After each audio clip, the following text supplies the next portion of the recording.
Now we have countries collapsing. So the financial crisis was acute according to what is going on in this world. Okay? And obviously you can see that I'm talking about the Eurozone that has 19 countries that started in 1999 in January, 1st of January. So, why was the Eurozone created? It was created because Europe, through most of their life, had a lot of wars going on.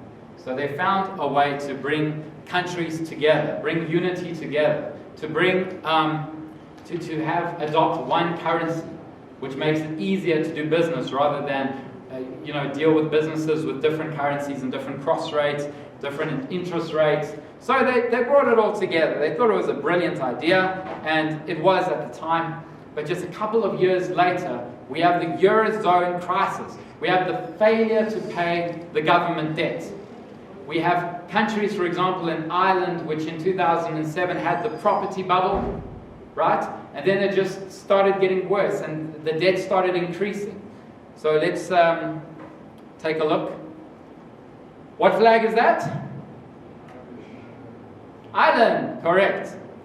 So let's see the facts. 2007, they had the property bubble burst.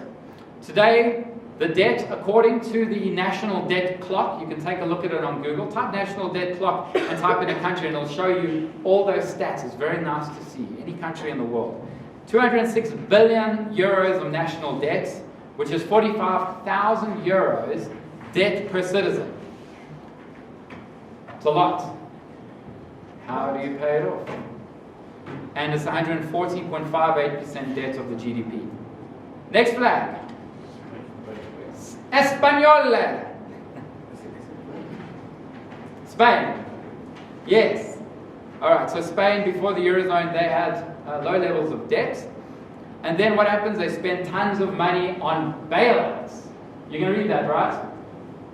Legible? And you can see that national debt, according to the national debt clock, 1.02 trillion euros. But it's relative. Always look at it relative to the population. Look at it relative to the GDP.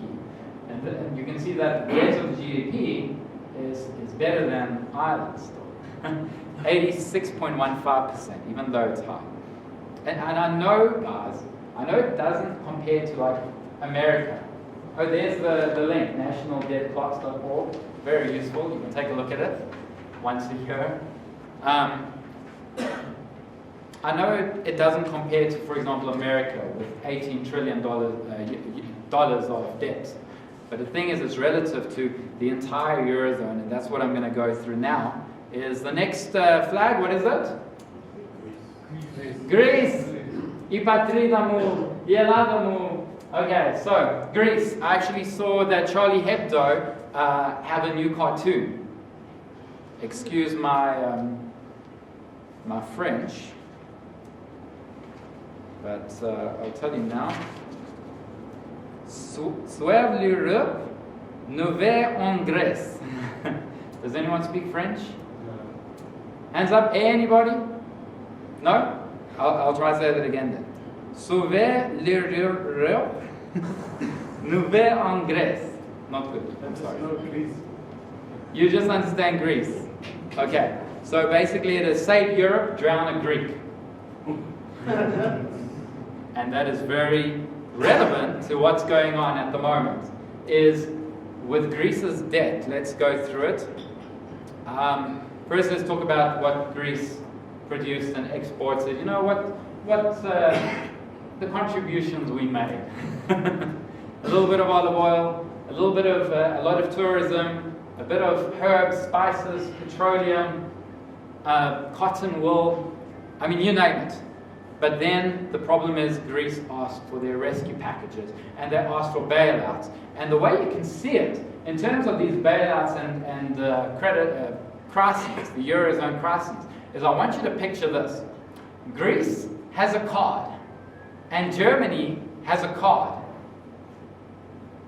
Germany has an ATM card and Greece has a credit card.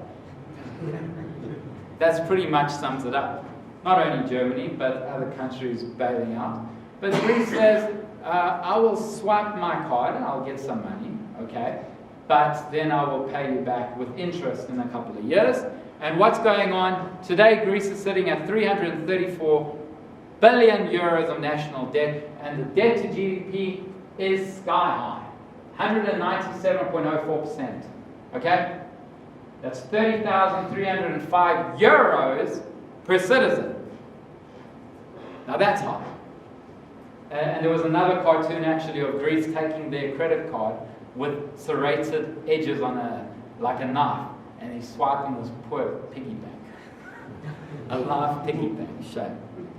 So yeah, so now let's go on, let's move forward, and let's talk about what's going on back with the FTSE. So now I'm zooming out. You remember the dot-com bubble? You can see the dot-com on the left. Then more to the right, we have the financial crisis. And what's going on? The FTSE level is at the same, pretty much the same levels as where it was on the dot-com bubble and pretty much in the financial crisis. It broke out a little bit. It gave a bit of a breakout. But already Europe's down 5% for the month, so it's testing that level again. We are at crucial times, and I do not want it to, that's why I'm just pretty much preparing you for what can potentially happen. And there's two things that can happen. You can either test that breakout at 6,702 and then carry on up.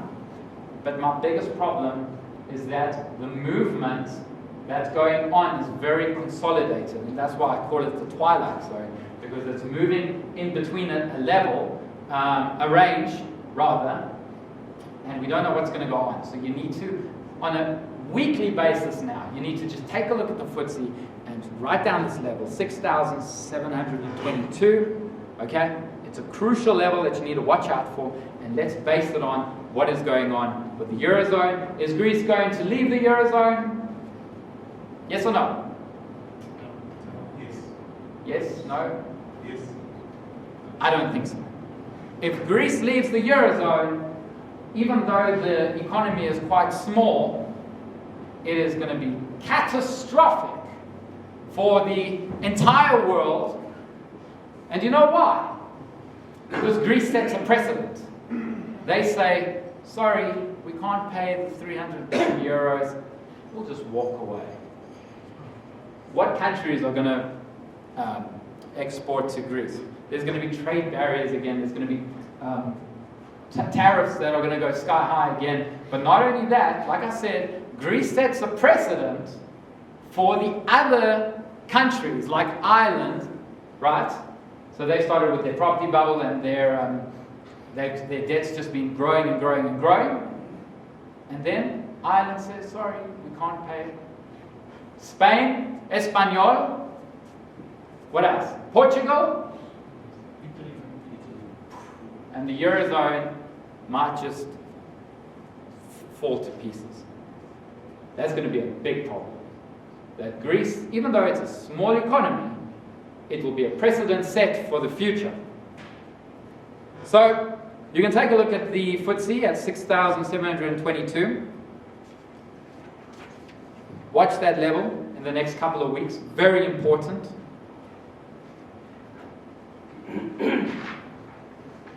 You know what you see over here? Because I think it's very important that we see this. The JSE Aussie. The JSE Aussie, when there is a crash, it goes to all-time highs. When the FTSE has a crash, it goes to the same highs. So we are actually in a better situation, if I can say it that much. And you can say that there could be, if the FTSE breaks that level, 7,000 again down, and it forms a resistance, then the JSE could crash 37.43%. That 41.9% was the FTSE, okay? The JSE could crash 37.43% in the next couple of years, 2-3 years. We don't know when it's going to happen, and there's going to be, what I say, the Eurozone debt crisis. So we had an internet crisis, we had a financial crisis, and now we are really having bigger problems. But now I want to show you something that relates to your wallet, to your life, to everything else, and that is the rand. All right, we've spoken about the fundamentals of the crisis, and now I want to go into the technicals of what I've seen according to the analysis of the rand.